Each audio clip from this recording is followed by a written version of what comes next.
kita mula, kita buka dulu majlis kita dengan Ummul Kitab Al-Fatihah.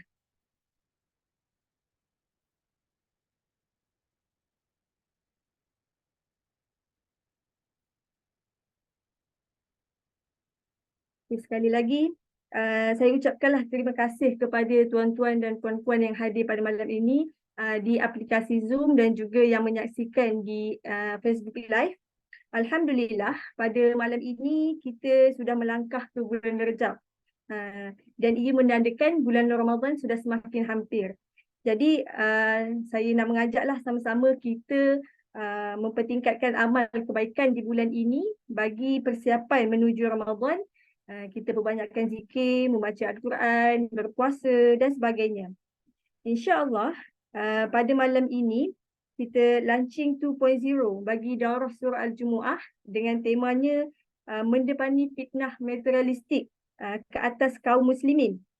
Dan insyaAllah bersama kita Ustaz Syahri Abdul Rahman akan mengupas rahsia di sebalik susunan surah Al-Jumu'ah sebelum surah Al-Munafiqun. Ya, dalam apa kaitannya? Dalam surah Al-Munafiqun Allah mention satu kaum yang mempunyai penyakit dalam hatinya iaitu penyakit nifak. Dan di akhir surah ini juga Allah menceritakan tentang infak. Dan jadi apa kaitannya, apa kata kesemuanya dengan surah yang akan didaurahkan ini, itu surah Al-Jumu'ah. Maka tanpa melengahkan masa, saya menjemput Ustaz Syahri Abdul Rahman untuk memberikan perkongsian. Silakan Ustaz. Terima kasih kepada Siti Hajah Zuhaimi merangkap ahli usrah anak muda As-Sabah saya ataupun Usama, seorang siswi di Universiti Kebangsaan Malaysia. Barakallahu fiik. Assalamualaikum warahmatullahi wabarakatuh kepada semua para pelajar yang sudi untuk hadir di platform Zoom pada malam ini daripada graduan-graduan daurah-daurah tafsir yang telah saya adakan. Juga yang hadir di ruangan Facebook, saya mohon bantuan rakan-rakan yang telah masuk di Zoom untuk turut sama mengambil telefon anda sekejap, buka Facebook Syahri Abdul Rahman dan sudi tekan butang share. Juga kepada Hajar untuk bantu saya menjenguk komentar-komentar yang mungkin singgah masuk di ruangan Facebook dan juga di ruangan chat. Tanpa saya lupakan juga mereka yang sedang mengikuti di platform Instagram saya. Terima kasih kepada semua yang sudi melapangkan masa. Malam ini saya nak hadiahkan kepada semua para pelajar, Adrina, Noraza, Aziza, Munira, Syafini, Nadira, Dr. Hajah Jamalia, Fazila, Saidatul dan semualah yang sudi hadir pelajaran-pelajaran yang berharga dari surah Al-Jumu'ah. Khususnya bila kita lihat apa yang hadir selepas surah Al-Jumu'ah. Ternyata Al-Quran saling mentafsirkan antara satu sama lain. Anda mungkin pernah dengar perkataan munasabah ataupun ilmu tentang rahsia susunan surah. Salah satu yang dibincangkan dalam ilmu munasabah, ilmu munasabat adalah rahsia susunan surah. Ia bukan sekadar ilmu yang advance yang boleh kita pilih, tak belajar pun tak apa, nak belajar Alhamdulillah. Tapi beratlah ustaz ilmu tu. Sebelum kita kata berat ataupun ringan, kita kena faham ilmu munasabah ini adalah sebahagian daripada kaedah mentafsirkan ayat dengan ayat. Kadang sesuatu mesej dalam suratul Jumu'ah akan lebih jelas bila kita menjenguk apa yang Allah hadirkan berjiran sebelah dengan surah Al-Jumu'ah, iaitulah surah Al-Munafiqun. Malam ni kalau kesempatan ada, maka berjayalah saya bentangkan 10 tanasub ataupun hubung kait yang indah. Kalau tidak sempat masa, maka mungkin berpada dengan 8 insya-Allah. Okey. Baiklah. Apabila kita melihat surah Al-Munafiqun, ia merupakan surah yang mengandungi 11 ayat. Sama sahaja dengan surah Al-Jumu'ah yang juga mengandungi 11 ayat. Saudara-saudari boleh membuka Al-Quran anda sekarang, mushaf yang ada di tangan anda, saya selalu galakkan pada pelajar, kelas-kelas saya ni wajib bawa mushaf Al-Quran. Sebab kita tidak hanya akan melihat surah itu secara isolated, kita akan lihat surah itu secara zoom out, secara berkesinambungan, secara makro. Apa hubungan antara surah sebelum dan surah selepas. Jadi kalau kita lihat halaman 554, maka ia menceritakan dalam 2 halaman perihal kaum munafikun. Dan menarik, surah yang ke-63 dan 64 ini, surah 62, ya, saya rasa ada pembetulan pada slide ini. Surah Al-Jumu'ah merupakan surah 62 dan surah Al-Munafikun adalah surah 63. Kedua-dua surah ini berkongsi 11 ayat yang sama. Tapi itu tidaklah penting mana dari sudut saiz surah ini. Yang paling penting adalah 10 perbandingan kaitan yang indah. Pertama sekali, kedua-dua surah ini memang telah bukan sekadar disusun bersama di dalam mushaf, tetapi telah dibaca oleh Nabi SAW dengan sangat kerap di dalam 2 rakaat salat Jumaat. Surah Al-Jumu'ah menggesa dan mewajibkan kaum lelaki untuk mengerjakan 2 rakaat salat Jumaat pada setiap 1 kali dalam 1 minggu pada hari Jumaat. Dan pada hari itu Nabi menjadi imam di Masjid Nabawi sallallahu alaihi wasallam, membacakan di rakaat yang pertama surah Al-Jumu'ah. Ini yang kerap Nabi lakukan. Dan pada rakaat yang kedua, Nabi membacakan surah Al-Munafikun. Maka kita simpulkan sebagai kaitan yang pertama adalah Nabi sendiri mengiktiraf hubungan ini dalam solat berjamaah. Kadang Nabi tidak melakukan kepada surah-surah yang lain. Nabi melakukan pada surah-surah tertentu sahaja, dan di antara yang terpilih adalah seperti surah Al-A'la dan surah Al-Ghashiyah. Begitulah susunannya di dalam mushaf, dan begitulah ketika Nabi membacakan di rakaat pertama hari Jumaat dan rakaat kedua pada hari Jumaat, pada rakaat kedua solat Jumaat yang sama. Bahkan solat Aid, solat hari raya pun Nabi kerap membacakan kedua-dua surah yang memang tersusun begitu di dalam Quran. Jadi nombor 1 kita simpulkan sebagai menjadi sunnah Nabi membaca kedua-dua surah ini pada hari Jumaat. Terdapat satu hadis yang sahih di mana Nabi SAW bersabda, dan dengan hadis ini anda akan lebih nampak kaitan, Dr. Munirah, anda akan lebih nampak kaitan antara kedua-dua surah ini. Iaitulah barang siapa meninggalkan solat Jumaat 3 kali berturut-turut tanpa keuzuran, taba'allahu ala qalbi. Allah akan menjadikan hatinya, Allah akan membiarkan hatinya penuh dengan tumpuk-tumpuk hitam, hatinya akan menjadi keras. Maka kita kena ada perasaan bimbang, wahai kaum lelaki, seandainya kita terpedaya dengan bisnes, kita terpedaya dengan hiburan, sehingga kita bukan sekadar berlengah-lengah hadir solat Jumaat, nak solat baru hadir, kita telah terlepas 2 rakaat, maknanya tak sah sembahyang kita sebenarnya. Apabila terlepas 2 rakaat yang digantikan oleh khutbah, kita tidak hadir khutbah. Ini berbahaya kepada solat, kesahihan solat Jumaat kita.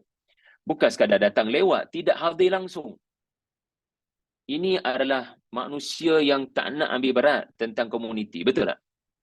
Kalau sembahyang Jumaat ditinggalkan, maknanya dia rasa hidupnya cukup dengan solat seorang-seorang, solat fardu di rumah. Allah tidak mahu Muslim, agama ini, mereka yang masuk ke dalam agama ini menjadi orang yang mementingkan diri sendiri. Seminggu sekali kena pandai saing, kena cari kawan, kena bersalaman, berjabat tangan. Ya, bahkan saya pernah update Twitter, kalau benar kita mahu umat Islam kuat dan saling hormat menghormati, ia mesti bermula daripada perkara yang paling kecil tetapi dipandang remeh oleh ramai orang. Masa keluar daripada masjid selepas solat Jumaat, jangan bermudah-mudahan memijak selipar dan kasut orang. Kerana itu menunjukkan kamu tidak hormat orang lain. Selipar kamu lebih mulia daripada selipar orang lain.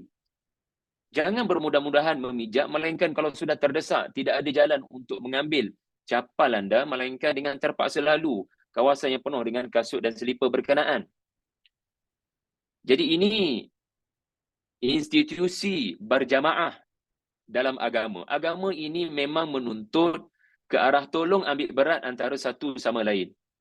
Lihat saja rukun Islam yang bernama zakat. Rukun Islam yang bernama puasa. Rukun Islam yang bernama haji. Rukun-rukun Islam ini sangat menekankan kepada saling merasai derita orang lain seperti puasa. Bukan sekadar simpati tetapi empati, lalu keluarkan sedikit harta daripada kewangan kita namanya zakat. Melihat perbezaan sebagai keunikan, itu rukun haji ataupun umrah. Kita bertemu dengan macam-macam delegasi dari pelbagai negara, jangan lihat dia sebagai ancaman. Dengan bahasa Inggeris anda ataupun dengan bahasa Arab anda, bersembanglah. Cari kawan. Sebab Islam adalah agama yang sangat menitik beratkan ambil berat situasi orang lain. Sama ada beliau itu memerlukan bantuan atau beliau itu memerlukan teguran. Sama ada fulan bin fulan itu memerlukan bantuan atau memerlukan teguran dan peringatan. Namanya amar ma'ruf, nahi munkar. Ya, Puan Nasriah dan Puan Idayu Syukri. Sebab agama kita ini 17 kali sehari, kita sebut apa, Puan Nadhirah, kita sebut iyyaka na'budu. Kita tak boleh baca, tak sah semayang kita kalau kita baca iyyaka a'budu wa iyyaka asta'in. Sebab kita semayang seorang. Tak boleh, walau kita pakar dalam bahasa Arab. Tetapi kita tak boleh semayang ikut kepala kita. Kita kena ikut skrip yang Tuhan telah bagi. Maka wajib surah Al-Fatihah itu kita baca dengan bernada kepadamu. Kami. Bukan aku seorang. Kami ramai-ramai ni menghadap kamu. Jadi kalau dalam satu minggu tak ada satu hari anda membuktikan anda kami, bukan itu hipokrit. Sebut di mulut. Tetapi lima taquluna ma la taf'alun. Tapi tak pernah dalam hidup itu bersosial, berbual, beramah mesra, bersilaturrahim, lita'arafu. Jadi terima kasih kepada Tuhan yang menurunkan agama yang sangat menekankan kepada hablum minan nas. Kemudian ini yang tidak habis sembahyang Jumaat, menerima ancaman penyakit nifaq dalam hati. Orang yang meninggalkan Jumaat sebanyak 3 kali berturut-turut tanpa sebarang penguzuran, dia sangat terdedah kepada penyakit nifaq. Semoga Allah mengampunkan beliau. Tetapi yang hadir macam mana pula? Ustazah Hasia dan Dr. Amelia. Yang hadir sembahyang Jumaat jadi makmum di belakang Nabi ini. Kenapa Nabi baca surah Al-Munafikun kalau di belakang Nabi Abu Bakar, Umar, Uthman? Dan adakah para sahabat menulis feedback form masuk ke dalam peti feedback form masjid? Nabi, jangan munafikkan kita orang. Tak ada berlaku situasi itu. Seorang sahabat pun tidak mengadu yang Nabi seperti memandang kita-kita semua ni sebagai munafik sebab kerap sangat dia baca rakaat kedua sallallahu alaihi wasallam surah Al-Munafikun. Tidak. Apa kita belajar di sini? Tidak ada seorang pun para sahabat yang merasakan dirinya terselamat daripada penyakit nifaq. Allahu Akbar. Mereka melihat Nabi membaca surah Al-Jumu'ah, rakaat pertama para sahabat jadi bangga. Sebab Allah mengangkat para sahabat menerusi ayat 2. Allah mengangkat kedudukan para sahabat yang lebih berkenan di sisi Allah berbanding Ahlul Kitab. Lalu Allah melantik bangsa Arab menggantikan Bani Israel sebagai khalifah. Allah turunkan Quran kepada Nabi berbangsa Arab dan tidak lagi kenabian pada mata rantai Ahlul Kitab. Itu cerita surah Al-Jumu'ah, rakaat pertama. Apa boleh berlaku? Kita rasa gembira. Wadhkurullaha kathiran la'allakum tuflihun. Allah nak jadikan umat Nabi ini umat yang berjaya. So rakaat pertama kita rasa selesa. Tetapi Nabi very brilliant dan genius. Nabi memilih surah yang agak kritikal kepada para sahabat. Awak kena tahu, dalam proses mencapai kemuliaan kepada umat ini, kena jangan rasa selamat daripada penyakit, apa dia? Bukan COVID. Daripada penyakit nifaq, walaupun kamu telah banyak jasa kepada agama ini, wahai muhajirun. Walaupun kamu telah banyak berkorban, wahai ansar. Kita ni kadang tak baca surah Al-Mulk sebelum tidur. Seolah-olah kita rasa kita selamat daripada neraka yang disebut dalam surah Al-Mulk. Nabi baca setiap malam, termasuk ayat mengenai neraka. Kerana Nabi diajar Tuhan, semua kita tak selamat, melainkan dengan rahmat Allah. Jadi kena selalu berwaspada, kerana bila Allah menurunkan surah Al-Munafiqun, Allah tidak menyebut nama Abdullah bin Ubay dan beberapa nama-nama dalam senarai Hudzaifah Al-Yaman. Bahkan beritahu saya, kalangan pelajar-pelajar saya yang ada di Zoom ini, ada yang memang ikut surah Al-Munafiqun yang telah saya kupas pada tahun lepas dalam program Akademi Sinergi selama 1 hari. Beritahu saya, semua ayat dalam surah Al-Munafiqun ini memang asbabun nuzulnya Abdullah bin Ubay kah? Jawapannya tidak. Bukan semua ayat yang membabitkan Abdullah bin Ubay.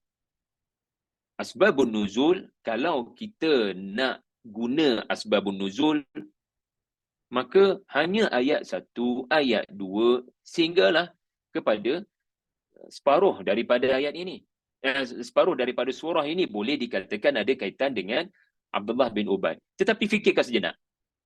Mengapa dalam surah yang sama, Allah tiba-tiba mendatangkan pada ayat 9, wahai orang-orang beriman, awak boleh didatangi penyakit Abdullah bin Ubay walau awak sekarang beriman. Ya ayyuhalladzina amanu la tulhikum amwalukum wa auladukum an dzikrillah wa man yaf'ala dzalika fa ulaika humul khasirun. Kenapa dalam surah yang sama tiba-tiba Allah bercakap sesuatu yang di luar daripada topik?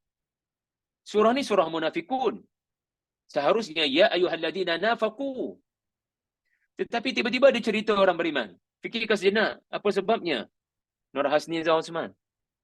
Sebab Allah tak nak para sahabat menjadi makmum ketika Nabi baca surah ini pada hari Jumaat. Jangan rasa kamu selamat. So jangan duk sibuk munafikkan orang.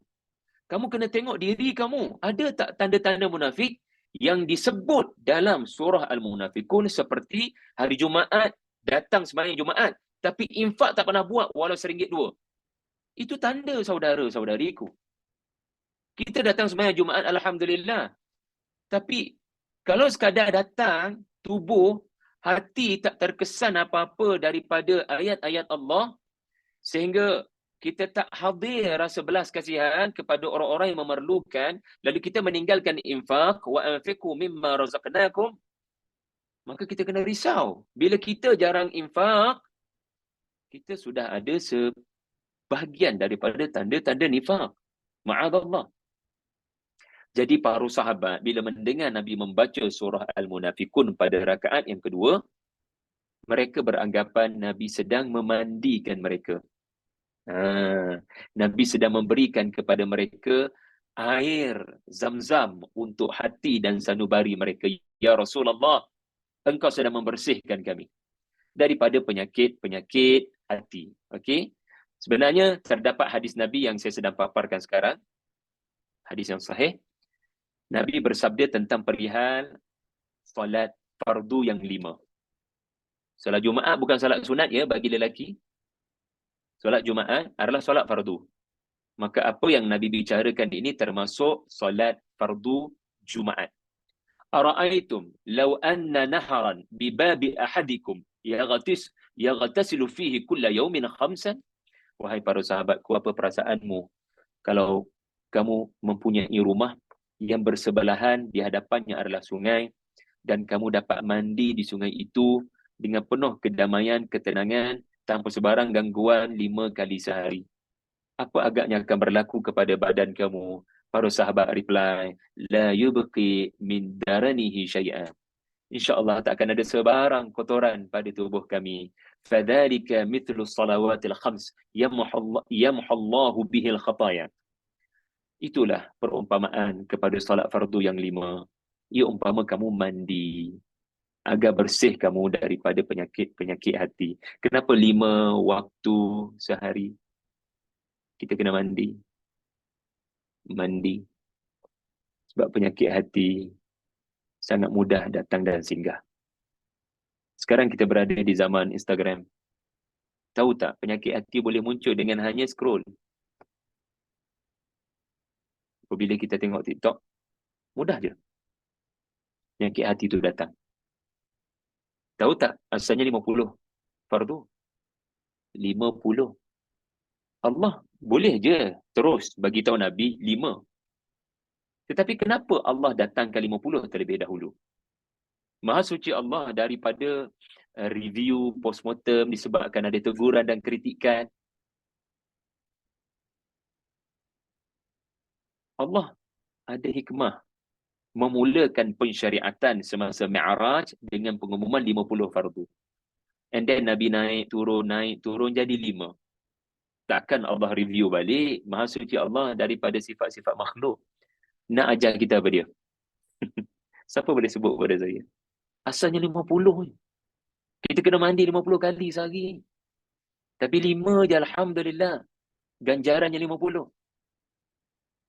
Berada di zaman scrolling. Berada di zaman anda boleh berada dalam kehidupan orang lain. Ini tak pernah berlaku 1000 tahun lepas. Usahkah 1000 tahun lepas zaman Nabi? Ini tak pernah berlaku 100 tahun lepas. Anda boleh masuk ke dalam kehidupan orang lain dengan mudahnya. Dulu mana ada? Dulu kena berjalan, pergi ratusan kilometer baru boleh nampak kehidupan orang lain. Tetapi hari ini dengan panggilan telefon yang bernama Zoom, yang bernama Microsoft Teams, ya, dengan FaceTime, dan poin saya adalah media sosial. Sangat mudah untuk kita, cantik rumahnya. Bila kita nak cantik rumah kita macam dia, bang? Anak dia ramai, bang. Bila anak kita nak ramai, bang? Makanan dia sedap, bang. Bila kita nak makan sedap, bang? Dia pergi luar negara yang sangat indah. Kita nak pergi bila pula, bang? Penyakit hati tidak bersyukur boleh muncul, dan was-was itu menyerang dengan sangat kerap sehingga memerlukan 50 kali mandi. Tetapi Allah telah ringankan hanya kepada 5. Tapi jangan sampai kita terlupa, kita sangat mudah distracted. Ya. Dan kalau kita perhatikan dalam surah Al-Jumu'ah, dalam surah yang sama, Allah cerita tentang masalah hati orang-orang Yahudi. Mathalul ladzina hummilut Taurah thumma lam yahmiluha kamathalil himar yahmilu asfara. Allah cerita tentang orang-orang Yahudi yang ada penyakit hati, cintakan dunia, law yu'ammar alfasanah, sangat takut kepada mati, fatamannawul maut. Okey? Tetapi lepas Allah cerita pasal Yahudi, ahlul kitab, tiba-tiba ya ayyuhalladzina amanu. Betul kan? Sebab apa? Nak katanya Syari, al-maghdubi alaihim, yang merujuk pada orang Yahudi, al-maghdubi alaihim yang awak baca dalam Al-Fatihah tu Syari, awak sendiri kena baca ayat tu, tak sah baca Fatihah dengan skip ayat 7. Kononnya ayat 7 ni tak ada kena-mengena dengan saya sebab dia cerita tentang Yahudi. Ini bukan sikap yang diajar oleh Quran dan diajar oleh Allah. Dalam surah yang sama Allah cerita pasal Yahudi, masalah penyakit hati, and then lepas tu ayat 9 surah Al-Jumu'ah kata, awak semua wahai orang-orang beriman, jangan rasa awak terselamat daripada penyakit orang Yahudi. Ya ayyuhalladzina amanu idza nudiya lis-salah. Untuk mengatasi penyakit orang Yahudi, yang telah kubongkarkan dalam surah Jumaah ayat 5, 6, 7, 8, maka awak kena buat sesuatu pada hari Jumaat. Itu cara kita faham kenapa tiba-tiba datang ya ayyuhalladzina amanu. Sama juga Ustazah Asia dengan surah Al-Munafiqun, Allah cerita pasal orang-orang munafik tiba-tiba ya ayyuhalladzina amanu la tulhikum amwalukum wala auladukum an dzikrillah.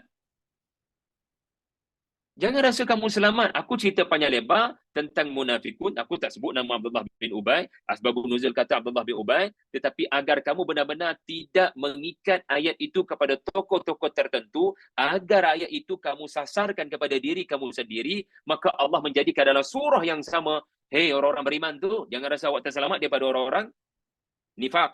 Ya ayyuhalladzina amanu la tulhikum amwalukum wala auladukum. Dan kebetulan yang indah, anda akan mendapati ya ayyuhalladzina amanu pada kedua surah menyebut zikrullah.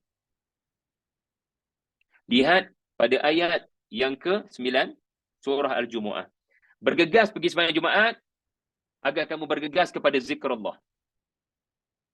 Agar kamu ingat Allah. Lupa dunia sekejap. Kemudian pada surah Al-Munafiqun, ya ayyuhalladzina amanu juga, la tulhikum amwalukum wala auladukum an dzikrillah. Maksudnya apa? Kita semua kena benar-benar berwaspada dengan penyakit-penyakit dan distraction yang boleh menyebabkan kita lupa untuk memberi pengisian kepada hati kita yang menjadi raja kepada seluruh karakter dan tubuh kita. Ini yang pertama. Jangan lupa ada 2 ayat di dalam Al-Quran yang menyifatkan solat orang-orang Yahudi dan orang-orang munafik. Menarik. Suratul Maidah ayat 58, surah 5 ayat 58, surah 4 ayat 142. Ayat 58 surah Al-Maidah menyifatkan orang-orang Yahudi bila mendengar azan daripada orang-orang Islam dan mereka disuruh untuk solat bersama-sama sebab ada titik persamaan yang banyak pada syariat samawi ini. Manakala pada ayat 142 An-Nisa adalah apabila orang munafik mendengar azan. Kan cantik Allah Ta'ala susun. Surah Al-Jumu'ah menceritakan perangai Yahudi. Surah Al-Munafiqun menceritakan perangai munafik yang ada kena mengena dengan zikrullah. Yang ada kena mengena dengan solat itu sendiri. Fas'au ila zikrillah. Maknanya zikrillah itu solat. Dan surah Al-Munafiqun, jangan sampai anak dan harta melalaikan kamu daripada zikrullah. Artinya juga solat. Maknanya solat itu jangan dikenang-kenang amwal. Jangan dikenang-kenang aulad. Itu solat yang tidak khusyuk. Sebab solat wa aqimis salata li dzikri. Sebab itu fas'au ila dzikrillah. Jadi dalam ayat 58 Al-Maidah ini, wa idza nadaitum ila salati ittakhadhuha huzwan wa la'iban.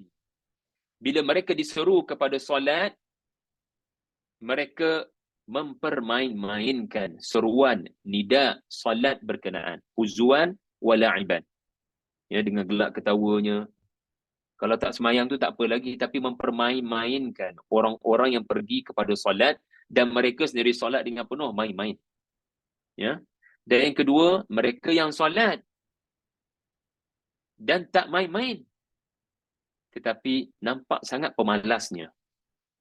Ya, seperti tidak mahu berdiri lama. Wa idza qamu ila salati qamu kusala yura'una an-nas wa la yadhkuruna Allah illa qalila. Ini yang pertama. Bismillah.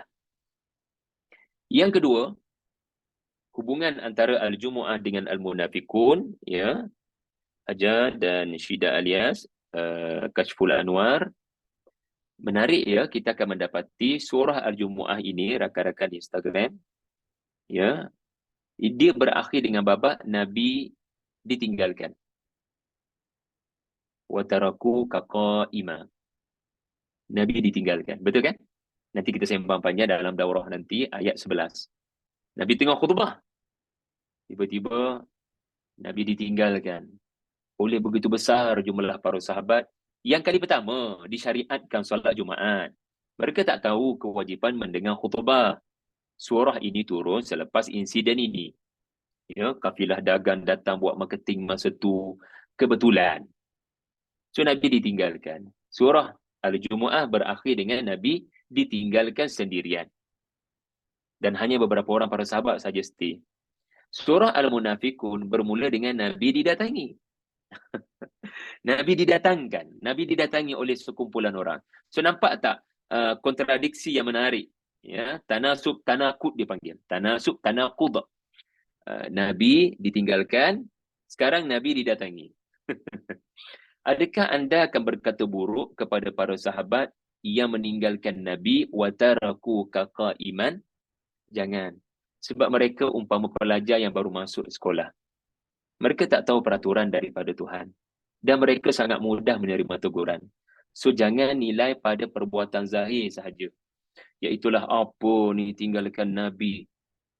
Kalau kita duduk di tempat para sahabat masa tu pun, mungkin kita lebih teruk daripada itu. So jangan cepat menghukum orang yang sebagai contoh dia datang lewat ataupun dia keluar awal daripada majlis yang kita lakukan. Jangan sangka buruk. Dia ada keutamaan dia barangkali. Ataupun kita tak faham apa yang bermain dalam fikiran beliau. So walaupun nampak negatif ayat 11 ini, tetapi itulah sifat generasi yang dididik oleh Allah sendiri. Seronok tahu bila kita bukan hanya kena tegur dengan profesor, supervisor, cikgu-cikgu. Kita bukan hanya ditegur oleh kawan-kawan, kita ditegur direct oleh Allah. Allah lebih faham tentang kita. Dia ciptakan kita, dia tegur direct. Permulaan surah Al-Jumu'ah, kisah Nabi mendidik para sahabat. Penghujung surah Al-Jumu'ah, Ustazah Hazia, menceritakan salah satu contoh bagaimana Nabi mendidik para sahabat adalah Allah menegur para sahabat. Dan mereka boleh terima teguran, umpama cawan kosong yang boleh diisi. Tetapi surah Al-Munafikun, dia bermula dengan babak ramai orang datang kepada Nabi. Jangan terpedaya bila ramai followers. Kita tak tahu mana yang benar-benar berkualiti, mana yang seumpama khusyubun musannadah. Batang kayu yang disandarkan ke dinding, yang tidak berguna dan tidak berfungsi. Jadi kamu mungkin, baguslah, mereka mendatangi Nabi selalu. Mereka menyebut-nyebut kemuliaan Nabi. Wah, baguslah mereka ini ayat 1. Kerana ada ahli tafsir bila menerangkan ayat 1, mereka membawa cerita yang wallahu alam sebelum Nabi berkhutbah Jumaat, Abdullah bin Ubay akan melantik dirinya sendiri menjadi MC. Wahai seluruh manusia, ini adalah Rasulullah. Beri perhatian kepada apa yang disampaikan. Allahu Akbar. Para sahabat sangat kurang senang dengan adegan Abdullah bin Ubay. Tetapi biarkanlah, kata Nabi. Sebab kamu semua arif siapa beliau. Perbuatan yang tidak diminta oleh Nabi dan para sahabat, tiba-tiba dia bersungguh seperti ada kepentingan. Seolah-olah nak tunjukkan saya ni MC dilantik oleh Nabi, okey. Nabi bukan lantik calon-calon orang, Nabi lantik orang yang paling rapat dan dekat dengan beliau. Innalaka Rasulullah. Qalu nashhadu innaka la Rasulullah. Sedangkan Allah lebih tahu apa dalam hati mereka. So, jangan anda melihat orang yang begitu rapat dengan Nabi tadi itu, dia adalah orang yang paling Allah Ta'ala cintai. Belum tentu. So, nampak tak dia punya tanakut itu? So, jangan nilai seseorang hanya kepada zahir. Satu lagi, yang saya boleh kongsikan di sini, dan saya bagi kredit kepada Puan Saliza kerana berkongsi di WhatsApp. Puan Saliza ni ada ke tidak? Okey. Juga poin yang sama, jangan nilai pada zahir saja. Surah Al-Jumu'ah, Allah menunjukkan kualiti para sahabat yang kalau menurut kacamata pendidikan hari ini, mereka sangat terkebelakang, tercicir. Al-Ummiyin. Misalkan para sahabat, hatta Nabi SAW pun disebut Al-Ummi. Kami mendatangkan seorang Rasul yang tidak boleh membaca dan menulis kepada kaum yang majoriti tidak boleh membaca dan tidak boleh menulis. Kalau kita guna spek matahari ini, seseorang tidak boleh membaca, tidak boleh menulis, secara zahirnya dilihat penuh dengan kekurangan. Setuju? Kita kita tak boleh terima awak nak masuk sekolah ni. Sebab awak tidak boleh membaca, ini perkara yang paling asas. Kita tak tengok pun karakter beliau, kita tak tengok pun bagaimana kualiti social beliau, soft skill beliau. Very exam oriented. So para sahabat, hatta Nabi, hari ini mungkin dunia akan memandang mereka sebelah mata. Setuju? Akan memandang mereka sebelah mata. Apa macam ni? That's why Allah condemn Yahudi pada bahagian kedua surah Al-Jumu'ah. Sebab mereka tak boleh terima bangsa Arab yang majoriti buta huruf. Nabi dipilih dari kalangan mereka, sedangkan mereka bangsa, kononnya bangsa profesor-profesor ini yang tak pernah putus Nabi-Nabi, dan Nabi-Nabi itu pula seorang yang very intellectual macam Musa, tiba-tiba dah berhenti mata rantai kenabian. Mereka tak boleh terima. Kemudian datang surah Al-Munafikun. Allah tunjukkan pula seseorang yang ada kelebihan zahir. Yang pertama, tubuh cantik. Wa idza ra'aitahum tu'jibuka ajsamuhum. Tubuh cantik. Kita ni, ya, cuba tengoklah siapa kita follow di Instagram. Siapa kita follow di TikTok. Salah satu kemungkinan kita follow sebab kecantikan, ketampanan. Betul atau tidak? Apa jua dia kata barangkali memberikan kesan kepada hati dan kefahaman kita. Ma'adallah. Yang kedua, Allah tunjukkan kelebihan zahir. Bila bagi ucapan, ramai orang terkesan. Wa in yaqulu tasma' liqaulihim, hatta Nabi SAW boleh memasang telinga mendengar. Dia punya kualiti orator dan public speaking. Wow. Anda tak boleh jadi pemidato yang hebat kalau anda sekadar bersyair. Pemidato yang hebat kena ada kemampuan vocab yang banyak. Pendek kata, seorang yang banyak membaca, seorang yang terdedah kepada pelbagai maklumat dan fakta, maka dia akan jadi orator yang baik. Tetapi perhatikan, surah Al-Jumu'ah, di sebalik kekurangan ummiyin, Allah angkat Nabi dan para sahabat. Di sebalik kehebatan zahir orang-orang munafik, Allah cerca dan kritik mereka. La'anallahu lahum. Nampak tak? So don't judge book by its cover. Ini yang menarik antara kedua-dua surah ini. Kita pergi pada yang ketiga. Saya minta maaf, malam ni agak padat. So boleh tengok rakaman untuk faham satu persatu. Yang ketiga ini saya namakan nikmat yang sangat besar. Bila kamu dapat melihat Nabi sallallahu alaihi wasallam. Apa perasaan anda kalau insan yang begitu besar makna dalam hidup anda dapat bertemu dan melihat wajahnya sallallahu alaihi wasallam. Usahakan melihat wajah, dapat mendengar tutur bicara baginda, dapat mendengar Al-Quran yang dibacakan oleh baginda. Kita tahu ada Sahih Bukhari, kita tahu ada Sahih Muslim. Tapi pernah awak dengar suara asal yang membaca hadis itu? Bukan tutup guru anda. Siapa suara ni? Suara ni ada tak rakaman? Ada tak rakaman suara ni? So rindu kita kepada Nabi takkan terubat melainkan di syurga nanti. Allahumma ja'alna minhum. Bila dapat bertemu, melihat dan mendengar. Tetapi Allah tunjuk terang-terang kepada kita, tidak semestinya seseorang yang bertemu dengan Nabi akan menghargai Nabi. Surah Al-Jumu'ah menceritakan, yang pertama sekali yang tiap-tiap hari nampak Nabi, mendengar ucapan Quran daripada Nabi, adalah mathalul ladina humilut Taurah, ahlul kitab, Yahudi. Surah Al-Munafikun membentangkan kumpulan yang kedua, yang bukan sekadar nampak Nabi selalu, duduk dalam majlis Nabi dari awal sampai tasbih kafarah, duduk dalam khutbah Nabi, tetapi tidak memberikan apa-apa kesan kepada hati mereka. Kedua-dua kumpulan ini sampai kesudah memendam perasaan dendam untuk mudah-mudahan satu hari nanti dapat melihat kecelakaan menimpa Nabi dan para sahabat. Nabi ini hadir umpama doktor, wa yuzakkihim. Ya, Dr. Munirah, Dr. Emilia, Nabi hadir umpama doktor. Main sini, main sini. Nampak macam teruk sangat demam tu. Mainlah, saya check macam mana. Hopefully, adalah ubatnya insya-Allah. Seronok kita kan bila doktor nak jumpa kita.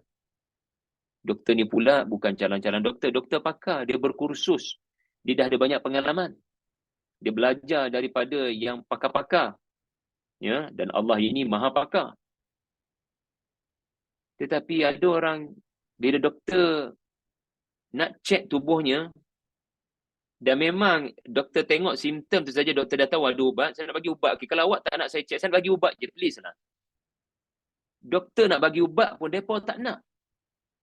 Surah Al-Munafikun memaparkan Nabi nak bagi ubat. Mereka tolak. Hatta Nabi nak istighfar untuk kami. Kami tak nak pergi. Wa idza qila lahum ta'alu, bila para sahabat menggesa orang-orang munafik minta maaf kepada Rasulullah atas kesalahan yang telah berlaku. Wa idza qila lahum ta'alu yastaghfir lakum Rasulullah lawaw ru'usahum wa ra'aitam yasudduna wa hum mustakbirun. Kamu istighfar, dan untuk Allah membantu kamu benar-benar istiqamah, mari-mari jumpa Rasulullah. Tetapi bertemu dan Nabi tolong istighfarkan pun itu tidak menjadi kemahuan mereka. Ya. Sedangkan tiap-tiap hari tuan-tuan nampak Nabi. Ya. Jadi kita kena selalu berwaspada, hidayah ya bukan di tangan kita. Kena selalu mohon kepada dia. Ya. Ada orang mengaji Quran. Ada orang mengaji hadis.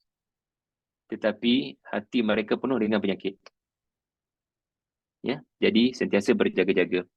Yang ketiga, yang keempat. Yang keempat ni, saya dah ulas tentang poin satu tadi, tapi saya nak ulas dari sudut yang berbeza sekarang. Anda akan mendapati kedua-dua surah Al-Jumu'ah dan Al-Munafikun ini berakhir, bahagian terakhirnya adalah ya ayyuhalladzina amanu. Ya. Dan ayat ya ayyuhalladzina amanu itu adalah ayat yang berkaitan dengan gesaan mengingati Allah.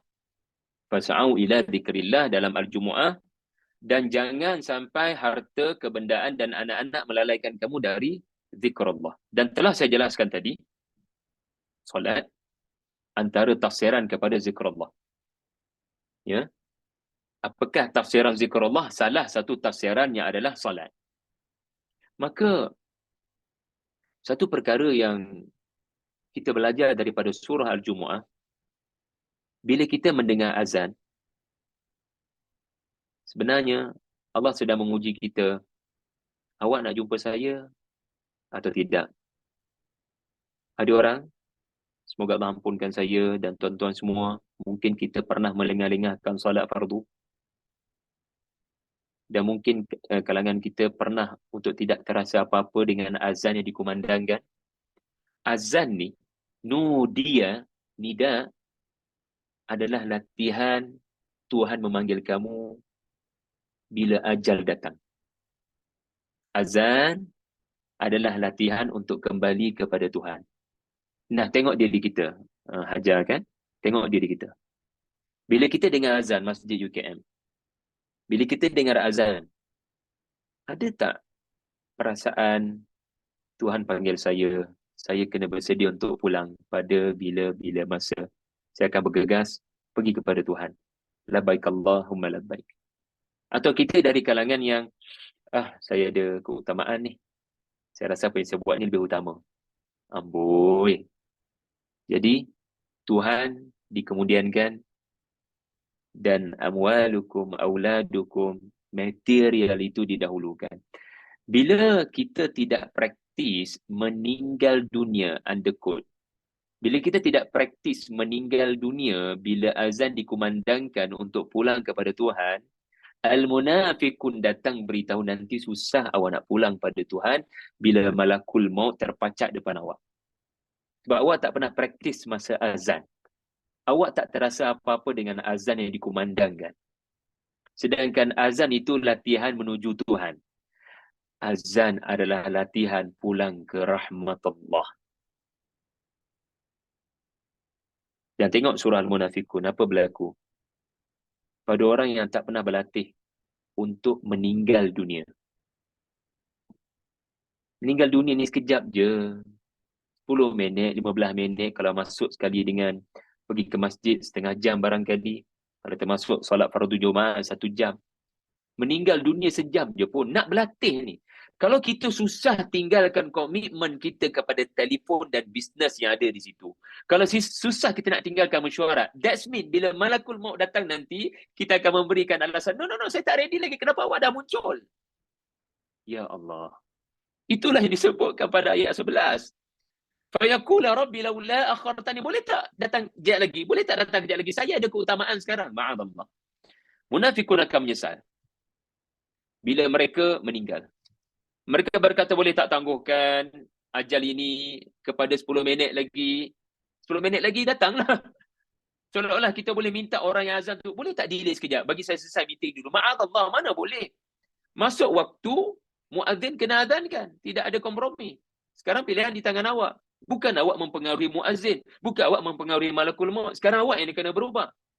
Lalu mereka mengatakan, kalau awak bagi 10 minit, insya-Allah saya sempat infak. Dan saya sempat untuk bersama dengan orang-orang yang soleh. Yang selama ini saya menganggap mereka lebih hina dan di bawah tapak kaki saya saja. Hari ini saya menyesal. Itu adalah cerita tentang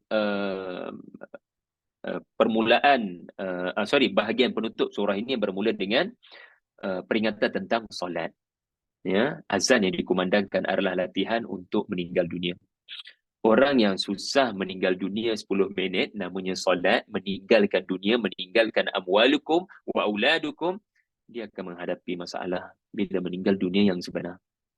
Latih, Dan bercakap tentang kematian, kita akan mendapati juga kedua-dua surah ini, Fazilah Rashid dan Sadatul Syahidan, kita akan mendapati memang Allah menyentuh kedua-dua surah ini memang menyentuh secara khusus tentang babak mati. Surah Al-Jumu'ah memaparkan tentang satu orang, satu kumpulan manusia yang jangan sesiapa sebut mati. Selagi kita hidup, kita kena enjoy. Ya, semua kita akan mati, tapi janganlah nak bagi tazkirah pasal mati. Kerana mengingatkan diri kita akan mati dan lepas mati akan hidup balik, menjadikan kita ni orang yang berpantang dalam perbuatan kita. Betul tak? Awak bagi tazkirah pasal mati ni kenapa? Awak sebenarnya berniat nak bagi tahu lepas mati hidup balik kan? Itu yang saya tak nak dengar. Sebab dia menghalang kebebasan saya. Ini perangai Yahudi. Yang hidup menembak Gaza pada waktu ini adalah kerana mereka tak nak percaya lepas mati hidup balik. So selagi kita hidup, dan kalau boleh kita nak hidup lagi 1000 tahun, enjoy your life. Yang sangat limited ini kononnya.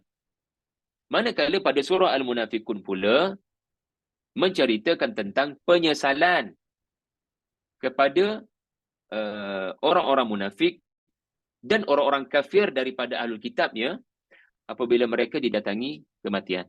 Rupa-rupanya mereka menyesali. Mereka tidak melakukan yang sebaiknya sepanjang mereka berada di alam dunia. Okey, akhir sekali sebelum kita take 5.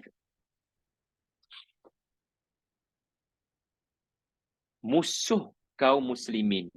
Kedua-dua surah ini menegaskan kamu ada musuh, kamu kena berwaspada, wahai komuniti para muhajirun dan ansar di Madinah. Nabi selalu baca, pendek kata seminggu sekali, Nabi nak remind para sahabat, berwaspada dengan musuh-musuh kamu, jangan mengambil agama dan ilmu ini daripada mereka.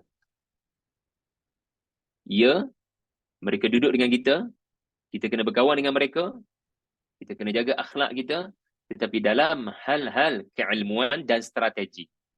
Dalam hal keilmuan dan strategi. Dalam hal strategi, jangan buka mulut. Dan dalam hal keilmuan, jangan ambil ilmu daripada mereka. Pendek kata berwaspada. Sebab apa? Masyarakat boleh jadi terpegun dengan penampilan yang penuh dengan ciri-ciri keagamaan. Ya, seperti orang-orang Yahudi. Ya, penampilan mereka adalah penampilan ahlul kitab. Pakaian diorang dengan jubahnya dan dengan hafalan mereka, anda kena ingat. Ayat 5 Al-Jumu'ah membayangkan mereka ini menguasai begitu banyak informasi yang diwariskan daripada Taurat terdahulu. Pendek kata mereka menghafal begitu banyak dalil. Tetapi tidak semestinya apa jua yang mereka akan bicarakan kepada kaum muslimin boleh telan bulat-bulat. Tolong berwaspada. Hatta mereka digelar wali-wali Allah, kaum muslimin kena berwaspada. In za'amtum annakum awliya'u lillah. Kamu rasa kamu orang suci? Kamu rasa kamu orang yang tidak melakukan dosa? Kamu mendapat gelaran-gelaran penuh kemuliaan daripada masyarakat. So jangan bermudah-mudahan dalam hal mengambil agama. Kena filter. Surah Al-Munafikun pula mendatangkan musuh yang lebih berbahaya. Sebab apa? Sebab Yahudi ini dia tak join majlis-majlis Nabi. Yang mereka ini, munafik ini, join majlis-majlis Nabi. So bila join dan mereka jadi MC, orang yang baru memeluk Islam boleh keliru. Dia orang kanan Nabi ya. Kami boleh bertanya kepada beliau kalau Nabi ada urusan kan? Itu sangat bahaya. Implikasi kepada orang yang baru mu'alaf. Dan ini taktik munafik untuk menonjolkan mereka sebagai orang nombor 2 Nabi. Orang nombor 1 dah tak dapat. Yang ni yang Abdullah bin Ubay sangat marah dan berdendam.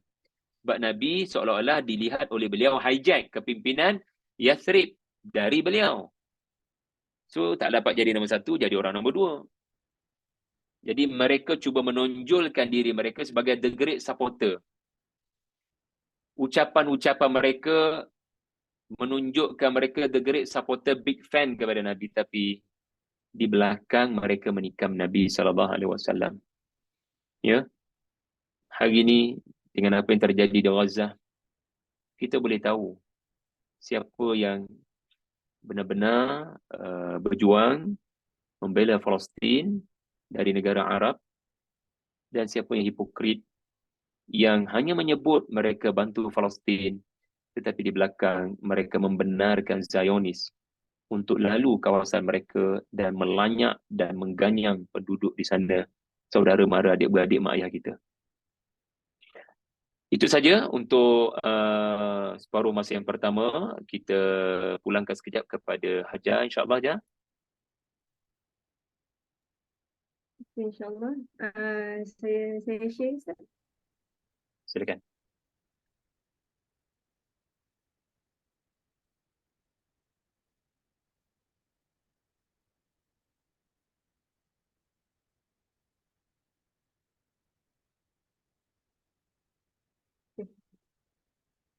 Jadi insyaAllah saya akan terangkan sedikitlah tentang promotion atau detail berkaitan daurah surah Al-Jumu'ah ini. Okey, punchline ataupun tema untuk daurah ini adalah mendepani fitnah materialistik ke atas kaum muslimin. Dan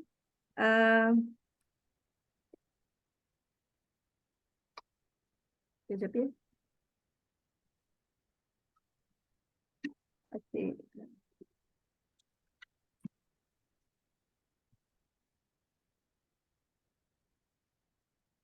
Semula. Kita akan teruskan dengan bismillah. Seterusnya yang ke-46, bukan, yang ke-6. Kedua-dua surah ini kita akan mendapati subhanallah penekanan. Surah Al-Jumu'ah sangat menekankan perihal solat itu sendiri. Manakala surah Al-Munafikun sangat menekankan perihal infak.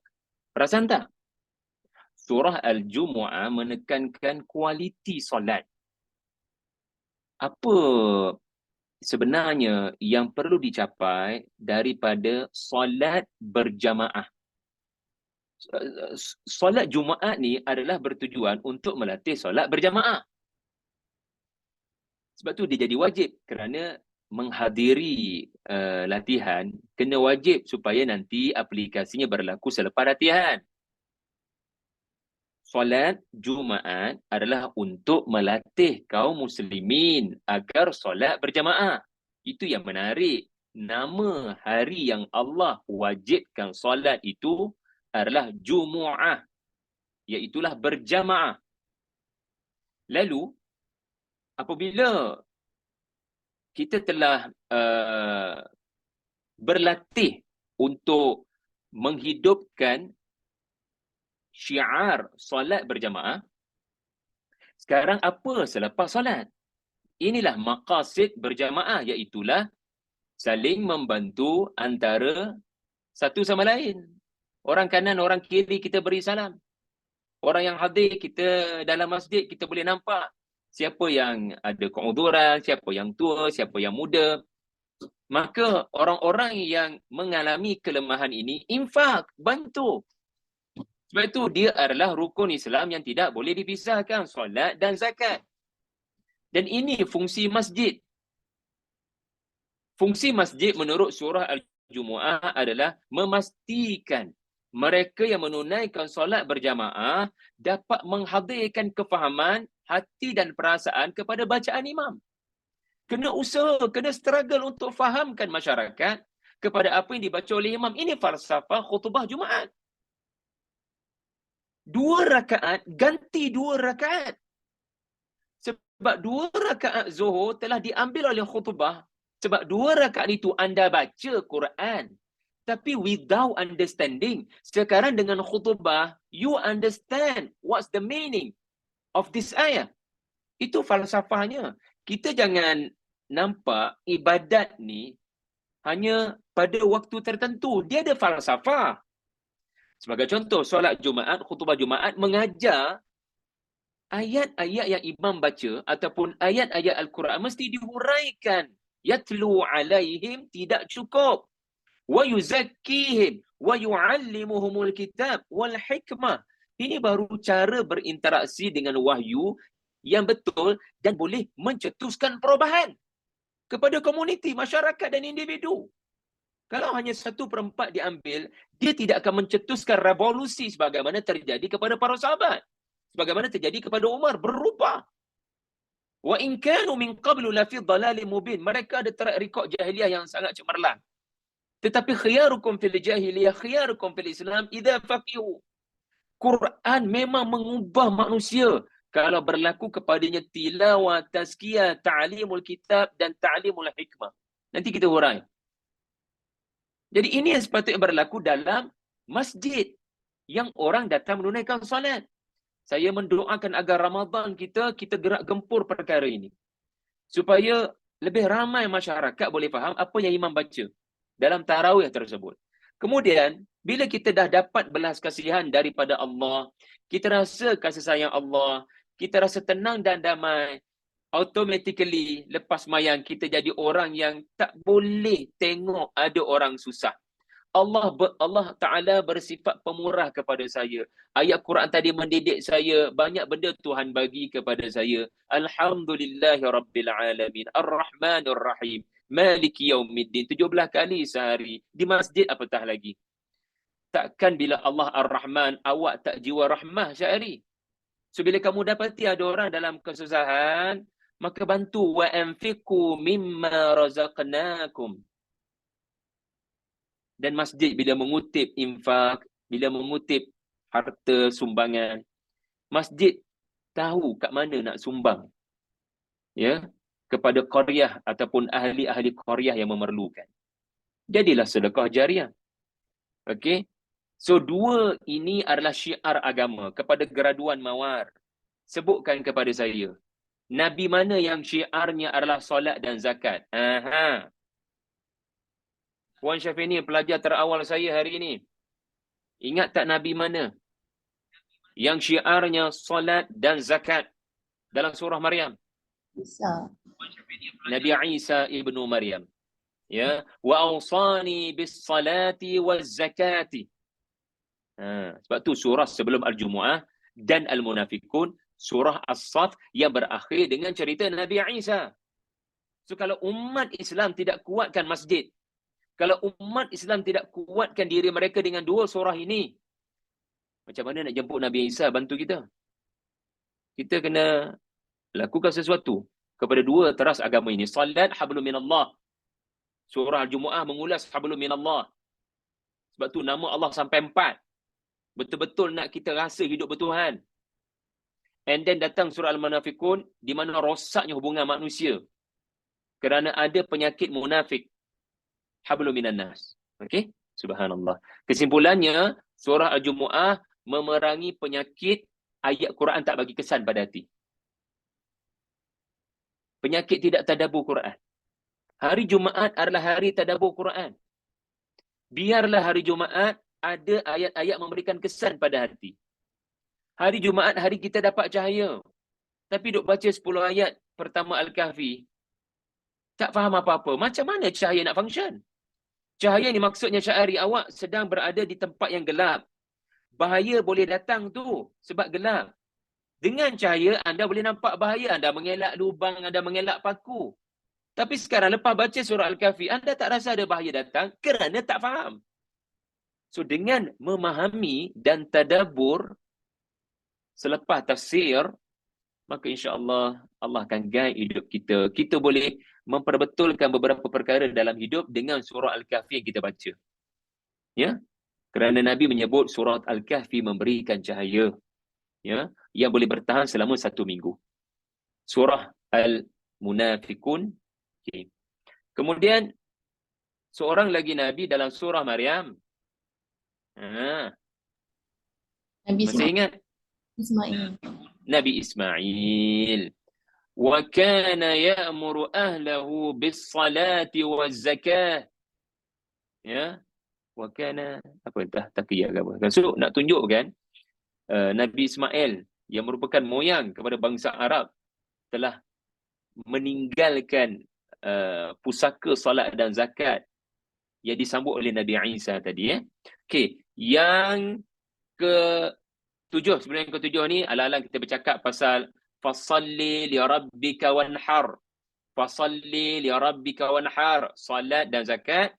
Nanti tuan-tuan bolehlah kalau nak lebih memahami tentang dua syiar agama ini, sertai tadabbur surah Al-Kautsar saya nanti insya-Allah, surah yang paling pendek di dalam Al-Quran tetapi penuh dengan makna-makna yang boleh merawat hati. Insya-Allah lah. Okey, yang ke-7. Oh, ini penting. Ini penting pada zaman semua orang sangat terdesak untuk mencari pendapatan yang lebih baik. Surah Al-Jumu'ah dan surah Al-Munafikun, saya mendapati mengajar konsep rezeki dengan sangat sempurna. Perhatikan Allah Subhanahu Wa Taala menyebut di penghujung surah Al-Jumu'ah tentang perihal wallahu khairur raziqin. Allah sebut Allah sedang menjadi pemberi rezeki yang terbaik. Apa makna sebaik-baik pemberi rezeki? Cara dia bagi rezeki tak sama dengan orang lain. Tak sama dengan makhluk. Kita sangat perlukan rezeki yang namanya tijarah. Pekerjaan, perdagangan, perniagaan. Ya, dari telefon kita cuba buat pendapatan, dari rumah kita cuba buat pendapatan. Ini yang kita sebut sebagai rezeki. Tak sampai rezeki lagi Ustaz. Tetapi surah Al-Jumu'ah hadir nak bagi tahu khutbah Jumaat tu rezeki yang lebih baik daripada tijarah. Sampai hati tinggal dengan khutbah Jumaat. Sampai hati tinggalkan Nabi. Nabi itu rezeki yang lebih besar kepada kamu. Kerana dia mengajar kamu hidup ni ada Tuhan, kamu akan bahagia. Walau kamu hilang segala-galanya. Bila kamu kenal Tuhan, kamu kenal segala sifat-sifat yang menunjukkan Tuhan ni sempurna, kamu hilang apa-apa pun, kamu tetap rasa kuat sebab kamu bergantung dan bersandar kepada yang maha sempurna. Tuhan memandang kepada kamu. Ya. Jadi bila kamu tinggalkan Nabi, wataraku qa'ima, kamu tinggalkan rezeki yang lebih baik, wahai para sahabat. So ini yang saya sebut sebagai rezeki spiritual. Surah Al-Jumu'ah, rezeki spiritual lebih penting daripada rezeki material. Tetapi jangan sampai anda jadi zuhud tak tentu pasal. Sebab surah Al-Jumu'ah yang sama menyebutkan, jangan kamu jadi seperti Nasrani yang meninggalkan terus dunia. Ya, kamu lepas mayang Jumaat, fantashiru fil ardi. So kembali kepada bisnes kamu. Sebab aku nak tengok umat Islam jadi kaya raya. Bukan Yahudi yang kaya raya. Bila Yahudi kaya raya ayat 6, ayat 7, ayat 8 surah Al-Jumu'ah tu yang mereka boleh buat sesuka hati mereka, termasuk menyerang Gaza kerana kuasa ekonomi dan kewangan pada mereka. Dan Alhamdulillah lah, kita boikot.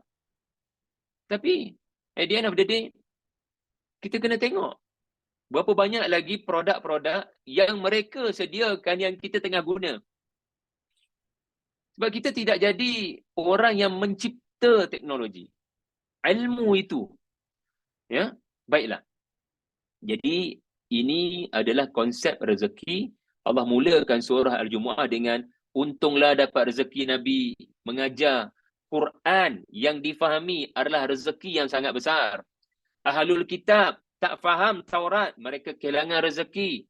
Walaupun mereka mendakwa mereka orang yang paling tinggi ilmu, tetapi hidayah adalah rezeki yang lebih besar. Mereka tak dapat hidayah. Ya. Manakala dalam surah Al-Munafiqun, subhanallah, para sahabat diberikan motivasi agar kekal dengan Nabi. Sebab apa? Bila kamu kekal dengan Nabi, wahai muhajirun di Madinah yang tak ada apa-apa duit, sebab mereka berhijrah selai sepinggang dengan Nabi, it's okay, just stay dengan Nabi, jangan terikut-ikut propaganda dan naratif yang sedang dilancarkan kempen itu oleh Abdullah bin Ubay. Jangan terpengaruh dengan beliau. Sebab beliau selalu berkata, la tunfiqu ala man 'inda Rasulillah hatta yanfaddu. Kita putuskan beasiswa, kita putuskan pinjaman, kita putuskan hubungan, biar mati belaka muhajirun ini. Ya. Lalu Allah kata, walillahi khazainus samawati wal ard. Wahai muhajirun, jangan termakan dengan propaganda mereka. Walaupun kamu miskin, akibat daripada hijrah ini, it's okay. Kamu sedang bersama dengan rezeki yang lebih besar. Bila kamu bersama dengan rezeki yang lebih besar, kamu bersama dengan Rasul aku pegang langit bumi. Aku boleh beri apa sahaja yang kamu tidak duga. So berbahagialah. Gitu. Subhanallah. Kemudian, kita juga belajar daripada surah Al-Jumu'ah dan surah Al-Munafiqun, rezeki hidayah lebih besar daripada ilmu, tubuh, lidah, harta. Bukan lebih besar maksud saya anda boleh ketepikan. Cumanya hidup kita ni biar ada akar tunjang. Saya ulang balik, kedua-dua surah ini mengajar rezeki hidayah, rezeki dapat faham dan bahagia dengan Quran walau 2-3 ayat, rezeki dapat memahami, ya, memahami, mengenali Tuhan menerusi Quran, dapat rasa makna sebenar ada Tuhan, kerana Quran describe tentang kesempurnaan Tuhan dan anda bukan percaya Tuhan dengan apa yang orang kata mengenai Tuhan, yang kadang ada unsur-unsur kelemahan. Maha suci Allah daripada kelemahan. So Quran mentasbihkan Allah, yusabbihu lillah. Itu sebenarnya rezeki yang sangat besar. Berbanding kalau anda hanya ada ilmu, tubuh, lidah dan harta. Sebab surah Al-Jumu'ah cover ada orang berbangga dengan rezeki ilmu, ahlul kitab. Surah Al-Munafiqun cover ada orang berbangga dengan tubuh, ada orang berbangga dengan kefahaman lidah, dan ada orang berbangga dengan harta kebendaan. Itu tak ke mana kalau kita tidak ada spiritual. Kemudian saya rasa akhir sekali kot, tak larat malam ni. Yang terakhir, yang ke-8. Kedua-dua surah ini melukis Dr. Hajah Jamalia, Dr. Muniara Syafini Norazah daripada Brunei.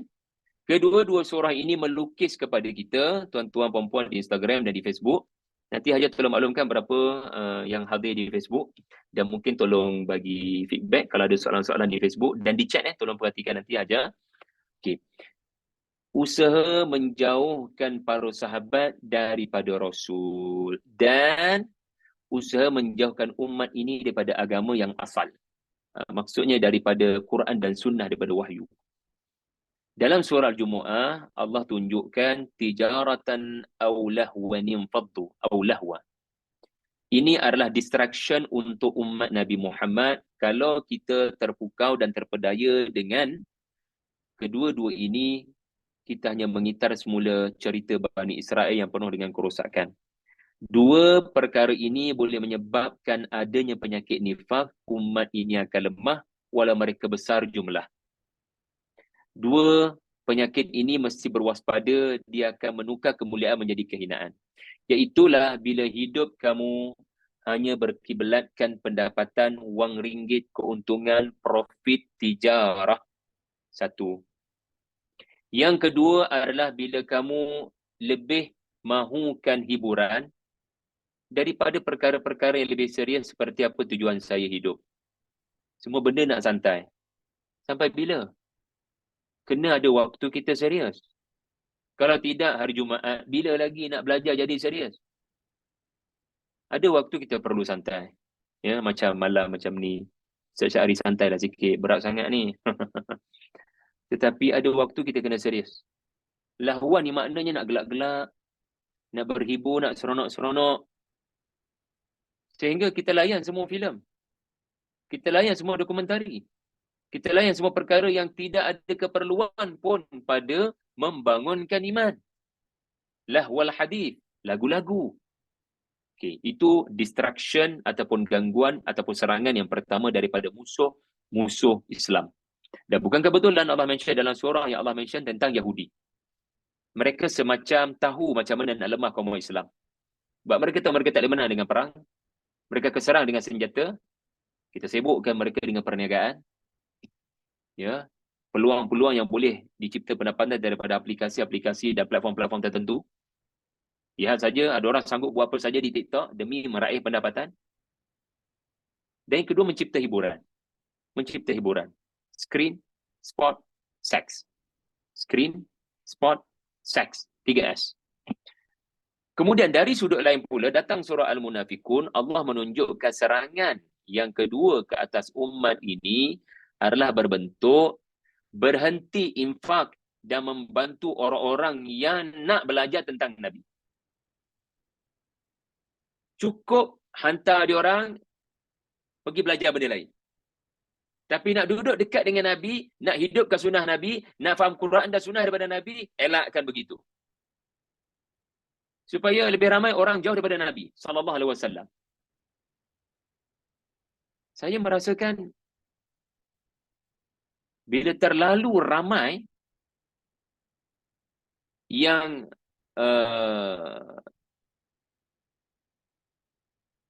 belajar ilmu-ilmu yang bersifat keduniaan tanpa kita menekankan, kalau tidak mengkhususkan anak itu, sekurang-kurangnya di sebalik kamu belajar ilmu-ilmu fardu kifayah ini, jangan sampai kamu tinggalkan Rasulullah. Yang tu kena berlaku. Jangan sampai ibu bapa tertanam dalam fikirannya fikrah penjajah ini. Iaitulah untuk memajukan dunia, kita perlu kepada kejuruteraan, perubatan. Umat sangat perlu kepada pakar-pakar ini. Tetapi apa makna kalau kamu tinggalkan Rasul? Kamu tinggalkan wahyu yang diturunkan kepada Rasul. Oleh itu, kamu kena stay dengan Rasul walau apa pun karier kamu. Jadilah apa yang disebut sebagai mukmin profesional. Jangan termakan apa yang dipropagandakan oleh Abdullah bin Ubay di zaman moden. Jangan infak, jangan bantu orang yang duduk dengan Rasul. Sebab kalau kita infak, kalau kita bantu, at the end of the day, mereka hanya akan mendatangkan kerugian kepada kita. Ini ucapan Abdullah bin Ubay, dia ada cerita yang khusus sebenarnya yang menyebabkan dia sangat benci muhajirun. Sehingga Abdullah bin Ubay berkata, anjing yang selama ini kita pelihara, akhirnya membaham kita sendiri. Sangat celupa mulut beliau. Ataupun la tunfiqu ala man 'inda Rasulillah ini juga bermakna hentikan pengajian agama. Sebab ia melahirkan pengganas. Ini yang disebut dalam tafsir yang saya baca, Allahumma salli ala Muhammad, tafsir maudhu'i yang disediakan panelnya diselia oleh Profesor Mustafa Muslim. Beliau direct sebut benda tu, mungkin itu yang terjadi di negara beliau ataupun negara jiran. Dah tutup semua universiti Islam ni. Jangan duk bagi buku-buku teks Islam ini merebak. Ya, jangan bagi dia orang ni belajar Quran, jangan bagi dia orang belajar sebab nanti jadi pengganas. Ma'adallah. Quran sunnah lah yang menyebabkan anak-anak dan kita tidak takut mati dan bersedia berjuang untuk membela Islam. Tengok apa yang berlaku. Ya, pernah tak kita tanya, kalau saya lah diminta untuk pergi ke Palestin, berani tak? Kita mungkin menunjukkan kita berani, tapi at the end of the day belum tentu kita benar-benar berani. Ya, termasuklah saya, tuan-tuan. Jadi kena sentiasa bertanya, adakah saya bersedia untuk mati di jalan Allah? Kalau saya tidak merujuk kepada kitab Allah yang telah menyebabkan para sahabat tidak takut mati ketika berada di medan tempur menghadapi orang-orang kafir. Wallahu a'lam. Itu sahaja pada malam ini. Saya nak beri peluang kepada pelajar-pelajar di platform Zoom, dan Hajar tolong backup saya di Facebook kalau ada soalan. Silakan. Bismillah. Terima kasih di Instagram.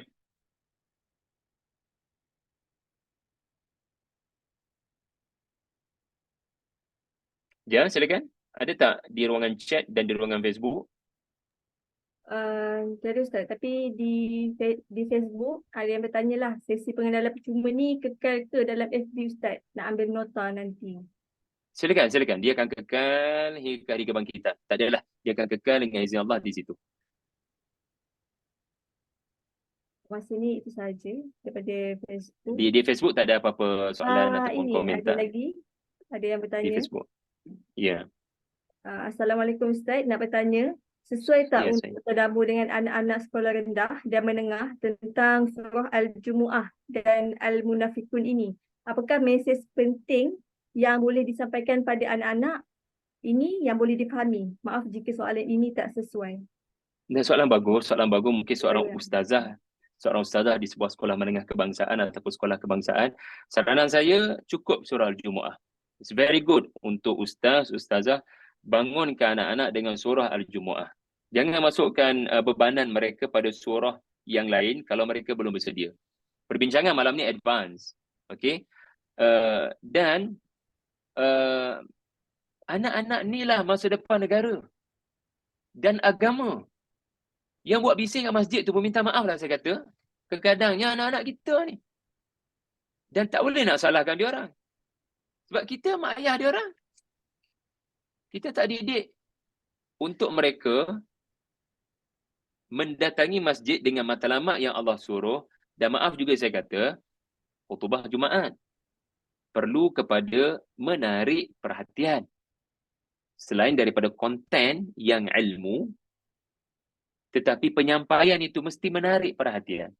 Kita boleh suruh mereka berdiam diri, jangan bermain telefon pintar. Tetapi kita kena belajar ya daripada metodologi Nabi dalam penyampaian. Ya, InsyaAllah dengan cara begitu anak-anak inilah yang kelak menjadi lebih baik daripada kita bila kita tiada satu hari nanti. Ya, saya sangat sokong dan akan cuba bantu. Kalau ustazah yang bertanya itu nak panggil saya pun, saya cuba untuk mempertimbangkan jemputan. Yang penting anak-anak ini, ya, dalam minggu depan, saya memulakan usrah bulanan saya dengan sebuah sekolah menengah kebangsaan. Saya tak nak ramai, saya hanya ambil 15 orang. Sebab saya rasa saya tak boleh hanya pergi kepada puan-puan dan tuan-tuan.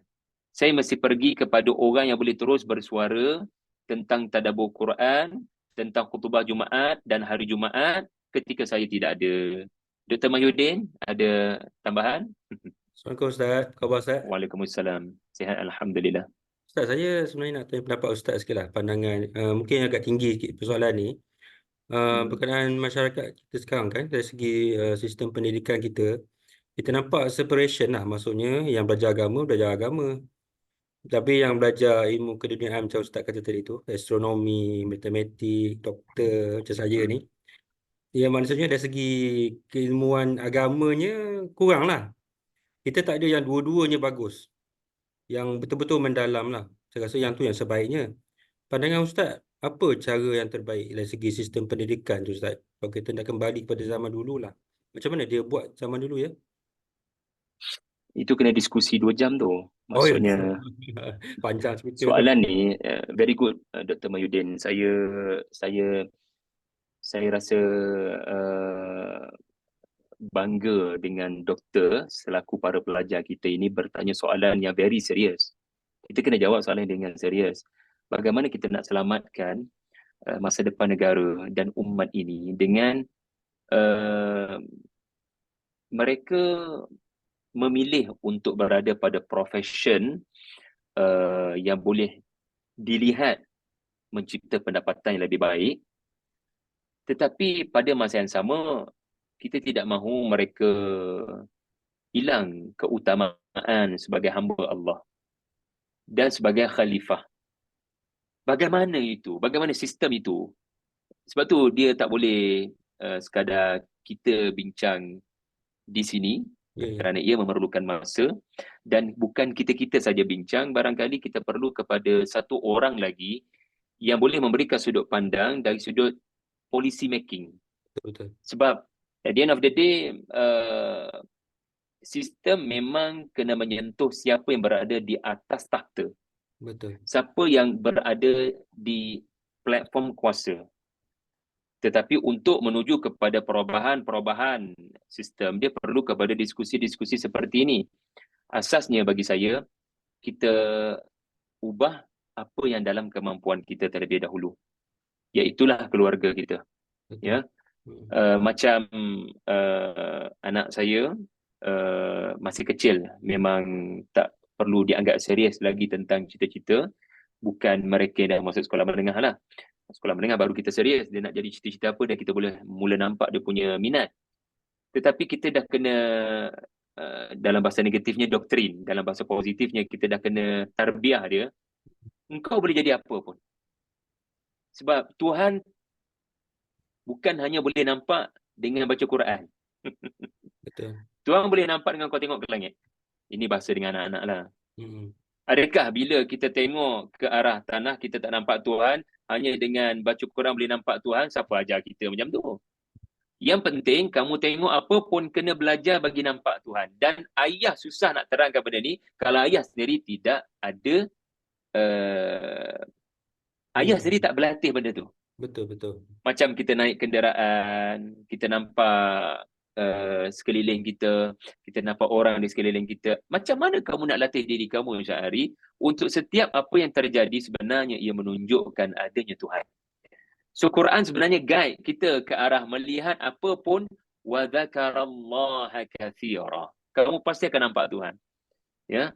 Jadi kalau ia bermula daripada seorang ayah yang sudah terkesan dengan Al-Quran, maka dia memudahkan proses memindahkan pengalaman itu kepada anak-anak. So anak-anak kita tidak akan didatangi penyakit sekular, di mana Tuhan hanya boleh nampak dengan ilmu agama. Tapi saya dulu pernah ambil SPM Science. Saya belajar biologi, fizik, kimia, walaupun skor agak teruk, tapi saya insaf seketika lah. Tetapi saya merasakan dunia-dunia itu sebenarnya boleh membantu untuk kita nampak Tuhan kalau kita tidak tinggalkan Quran. Itu dia asasnya. Betul. Kalau Quran kita tinggal dan kita masuk dunia sains, kita sebenarnya sedang buta dan meraba-raba. Pada masa sama, kalau kita masuk Quran tanpa sains pun masalah juga. Betul. Kan, Doktor? Barakallah. Terima kasih banyak Ustaz Dan kongsi sama, pandangan Ustaz. Kita harap macam apa yang kita ada dalam ilmu kita sekarang yang terbuka untuk belajar tadabbur dengan Ustaz semua ni, kita dapat kongsi dengan sahabat-sahabat kita yang lain jugalah.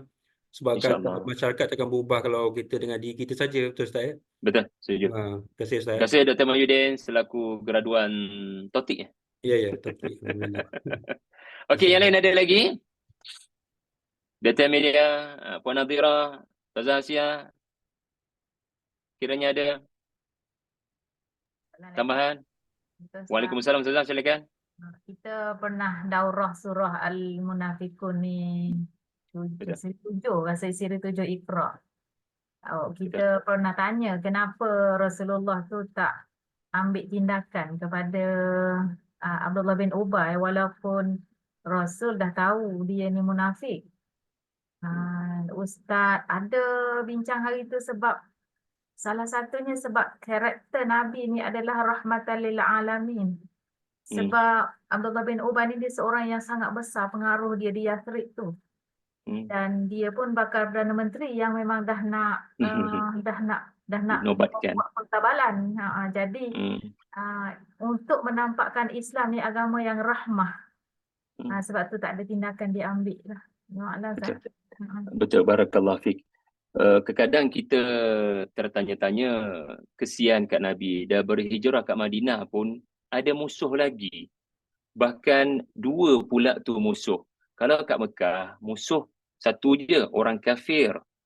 Bila pergi ke Madinah, sepatutnya dah selesai sebab dah ada kuasa. Orang Mekah tak sewenang-wenangnya akan serang. Tiba-tiba dalam Madinah Nabi berdepan dengan kumpulan Yahudi. Dalam Madinah Nabi berdepan dengan kumpulan yang menzahirkan Islam tetapi mendiamkan kekufuran. Dan ternyata dua kumpulan ini lebih menyakitkan sebab mereka menentang dalam selimut. Mereka mengacau dalam diam. Anda tak boleh nampak ucapan-ucapan mereka yang memfitnah Nabi dan para sahabat sebab dilakukan propaganda itu senyap-senyap. Tetapi dari sudut penampilan zahir, kita sokong apa yang dibawa oleh Muhammad sallallahu alaihi wasallam. Dia lebih menyakitkan. Kena tanya soalan, kenapalah Nabi ni tidak berehat sahaja di Madinah, tak ada musuh, pimpin Madinah menuju kekuatan yang hebat. Apa yang boleh kita dapat bila berehat? Besar ke pahala bila tidak ada lagi ujian? Dengan adanya musuh nombor 2, munafik, dan nombor 3, Yahudi, Allah sedang menebalkan pahala kepada Nabi, namanya pahala kesabaran. Jalan mudah adalah membunuh mereka. Jalan mudah adalah menghalau mereka, tetapi tidak menjadi akhlak Nabi. Sebab apa? Nabi perlu kekal menyantuni dan berhujah dengan mereka. Dan ini tidak mudah. Lalu kesabaran yang Nabi hadapi itu menyebabkan Nabi mendapat ganjaran. Metaforanya seorang guru yang bersabar dengan kerana pelajar nakal, memperbaiki kaedah pendidikan untuk supaya yang nakal ini boleh dengar, dengan satu lagi cikgu yang sikit-sikit keluar daripada kelas ni. Keluar daripada kelas ni. Mana yang sebenarnya guru yang hebat. Guru yang hebat adalah guru yang boleh memimpin semua warna. Boleh menghadapi oposisi dengan tenang. Kalau tak ada munafik, kalau tak ada Yahudi, macam mana kita nak belajar menghadapi pembangkang, menghadapi oposisi, menghadapi mereka yang tak selari dengan kita, menghadapi mereka yang tak sama warna dengan kita, menghadapi mereka yang berbeza fahaman, mazhab, parti, jamaah, NGO, gerakan ekonomi yang tak sama dengan kita. So Nabi mengajar kita di Madinah macam mana nak deal dengan orang yang berbeza. Subhanallah. Nabi terpaksa berkorban menghadapi mereka untuk kita. Sebab tu bacalah sirah Nabi di Madinah. Terlalu banyak seni kepimpinan, seni komunikasi yang harus kita kembalikan dalam hidup kita bila menghadapi perbezaan. Jangan jadi orang yang tak boleh menghadapi perbezaan. Dia akan meninggalkan perbezaan sebab dia tak biasa dengan perbezaan. Tak seharusnya kita ini mudah untuk putus asa, lemah jiwa, ya, apa yang disebut sebagai berhati tisu itu, dan kita tidak kental dan kuat menghadapi perbezaan, berhujah, berdialog, ya, boleh? Terima kasih semua, barakallahu fikum. Wassalamualaikum warahmatullahi wabarakatuh. Terima kasih Haja. Waalaikumsalam warahmatullahi wabarakatuh. Warahmatullahi wabarakatuh. Jumpa lagi datang. Warahmatullahi wabarakatuh. Terima kasih Ustaz. Barakallahu fiik. Okay, selamat berlayar setiap Rabu malam, insya-Allah. Insya-Allah.